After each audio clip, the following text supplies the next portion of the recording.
خوش آمدید به دوشنبه و ما میخوایم با شما یک صحبت اختصاصی داشته باشیم. از بس که هدف اساسی شما از این سفر همکاری امنیتی در منطقه است، میتوانید بگویید که حالا باید کدام نگرانی های امنیتی در منطقه به اینوبت گرفته شود؟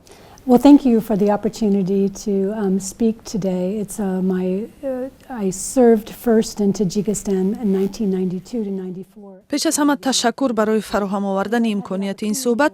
من بار اول در تاجیکستان در سالهای 1992-94 فعالیت داشتم و آن زمان در تأسیس سفارت آمریکا در تاجیکستان سهم گرفتم و امروز امکان داشتم پیشرفت‌های تاجیکستان را در حل بسیاری از مشکلات در دوام 20 سال اخیر با چشم خود ببینم و من از این امکانیت استقبال میکنم و هم از آن که در دیدارهای امروزه از دستاوردهای تاجیکستان گفتم، از جمله از آن که اکنون میتواند مردم را با نیروی برق تامین کند و همچنین از تلاش‌های آن برای رشد اقتصادی نشان میدهد و البته ما در این گفتگوها با چالش‌های نیز تمرکز کردیم که از بی‌ثباتی در افغانستان گرفتار جنگ دیر ساله منشأ میگیرند و پیام به مقامات دولتی این بود که ایالات متحده به امنیت تاجیکستان تعهدی قوی دارد. یک دلیل آن همکاری اعلای دو کشور در تامین امنیت مرزی است.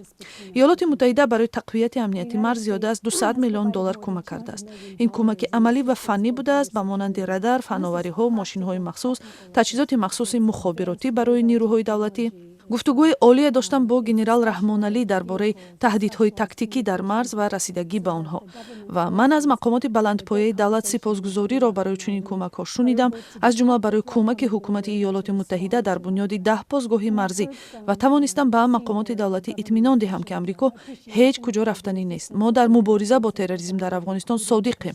ما باور داریم که افغانستان دیگر هرگز به حیث پایگاه تروریسم استفاده نشود. فرق ندارد ضد تاجیکستان، ضد ایالات متحده و یا همپیمان‌های ما. We're committed to Afghanistan never again being used as a platform for terrorism, whether it's against Tajikistan, against the United States, against our partners. ما از حکومت تاجیکستان میشنویم که بعضی از فشارها به مطبوعات مستقل و آزادی بیان به سبب نگرانی‌های امنیتی است. مثلا چندی از خبرنگاران رادیوی آزادی چند ماه یا تقریبا یک سال است که منتظر اکردیتاتسیا یا اجازه کار هستند.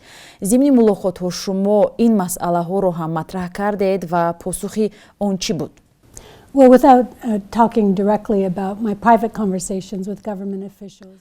بدون ذکر مستقیم گفتگوهای جداگانه من با مقامات دولتی، ما باوری قطعی داریم که کارمندان رادیوی آزادی برای پیشبرد فعالیت خود باید پروانه کار گرفته توانند و آن را سری وقت بگیرند.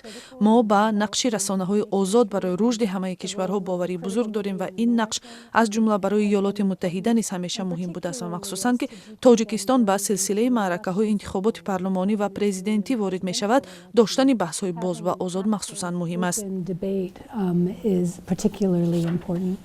چین یکی از قدرت‌های اساسی در منطقه است و در طرح‌های اقتصادی و اجتماعی زیاد فعال است و بسیاری از طرح‌ها را گرفته است. بعضی از متخصصان میگویند که روسیه و چین در منطقه بیشتر فعالند چون کشورهای غربی به آسیای مرکزی چندان توجه نمی‌کنند. I think I would disagree with that assessment. The United States has من با چنین ارزیابی روزی شده نمیتوانم. ایالات متحده همکاری خیلی فعال با تاجیکستان دارد.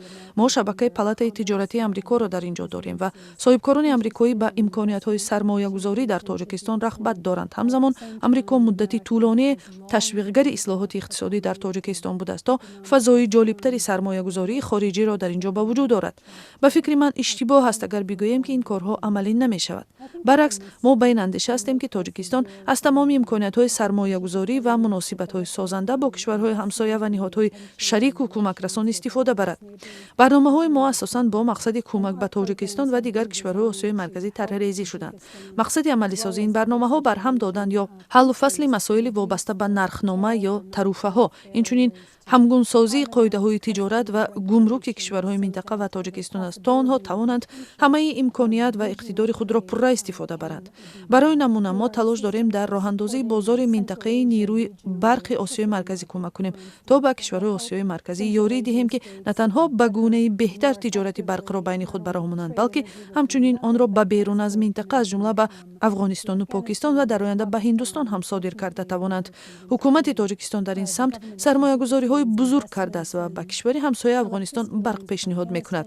دستگیری طرح منطقوی کاس هزار هم اقدام خوب است و ин як мисоли равшани ҳамкориҳо дар ин самт аст. ин як барномаи оянданигарона аст ки ба ояндаи Тоҷикистон ва минтақа нигаронида шудааст. ва пойгоҳи 35 яъне 5 кишвари Осиёи марказӣ ва Амрико ки форуми онро дар ҳамоиши маҷмӯи умумии созмони милал котиби давлати Помпео сарварӣ кард, як пойгоҳи олиест ки ба мо имкон медиҳад ҳамкории минтақаи кишварҳои Осиёи миёнаро ташвиқ кунему таҳким бахшем ва тавре кунем ки онҳо бо Афғонистон ва фаротар аз он роҳ ёбанду пайванд шаванд. Central Asia to Afghanistan and to the broader region. мушкилот бо Эрон ва Афғонистон аҳамияти ҳамкории Осиёи марказӣ бо Амрико ва дар умум Ғарбро зиёд мекунад. Оё ин ҳамкориҳо то кунун самарабахш буданд ва оё монеаҳои геополитикӣ ҳастанд ки намегузоранд кишварҳои минтақа мустақилона тасмим бигиранд? I think there's tremendous potential for C5 cooperation, both within Central Asian countries, but also... ба назари ман дар ҷодаи тақвияти ҳамкориҳо дар доираи платформаи C5-1 як имконияти азиме ҷой дорад. ҳам ҳамкорӣ бо ин кишварҳо ва ҳам ҳамкорӣ бо Иёлоти Муттаҳида ва ҳамсоягони он. Як мисоли хуберо аз таҷриба гуфта метавонам. Пас аз сари ҳукумати Ӯзбекистон омадани муҳтарам Шавкат Мирзиёев, имкониятҳои бузурге барои минтақа фароҳам шуд то ба ҳам ояд. Акнун бояд кишварҳои минтақа аз ин имкониятҳо, хусусан аз боз шудани сарҳадҳо ва фароҳам омадани имконияти ҳамкориҳои мустақими байни ҳамдигар хуб истифода кунанд. Ман фикр мекунам ки барномаи кор хеле муҳим аст. Мо аллакай ҳамкориҳои иқтисодиро баррасӣ кардем. Инчунин масоили мубориза бо терроризм дар маркази таваҷҷуҳи мо қарор дорад, махсусан вақте ки кишварҳои Осиёи марказӣ дар роҳи баргардонидани ҷангиёни хориҷӣ ба кишварҳои худ қадамҳои ҷасурона мегузоранд. Ва Тоҷикистон мизбон ва раҳбарии гурӯҳи кории масъалаҳои амнияти дар доираи C5-1 аст ва дар ин чаҳорчӯб мо ҳамчунин метавонем дар масъалаи Афғонистон гуфтугӯ кунем. Ҳамчунин дар ин пойгоҳ ҳама гуна равобити мардумӣ низ ҳаст, аз ҷумла соҳибкорӣ ки мо бояд муайян кунем. Бояд бигӯям асли раҳнамои муносибати Амрико бо Тоҷикистон ин эҳтироми соҳибихтиёрӣ, истиқлолият ва тамомияти арзии он аст. Ва инчунин маъно дорад ки мо ҳаққи Тоҷикистонро ба ширкат дар кори чандин пойгоҳ ё созмону эътилофу гурӯҳ эҳтиром мекунем ва мехоҳем аз ин ҳамкориҳояш манфиати нек ба даст орад. Ва аз он нигаронӣ мекунем ки созмонҳое мехоҳанд интихоботи Тоҷикистонро маҳдуд кунанд ё дар роҳи ҳамкории он бо ҷомеаи байналмилалӣ мушкилот пеш оранд. Ман ҳамчунин аз тарҳҳои иқтисодии нокифоят изҳори нигаронӣ мекунам. Аз барномаҳои иқтисодие ки меъёрҳои байналмилалии экологӣ ё ҳуқуқи коргарро поймол мекунанд. Мо бар инем ки Амрико устувортарин ва судмандтарин тарҳҳои дарозмуддатро пешниҳод мекунад ки барои ҳарду ҳам Тоҷикистон ва ҳам ширкатҳои марбута бештарин даромадро меоранд. Tajikistan as well as for the companies involved. Thank you very much.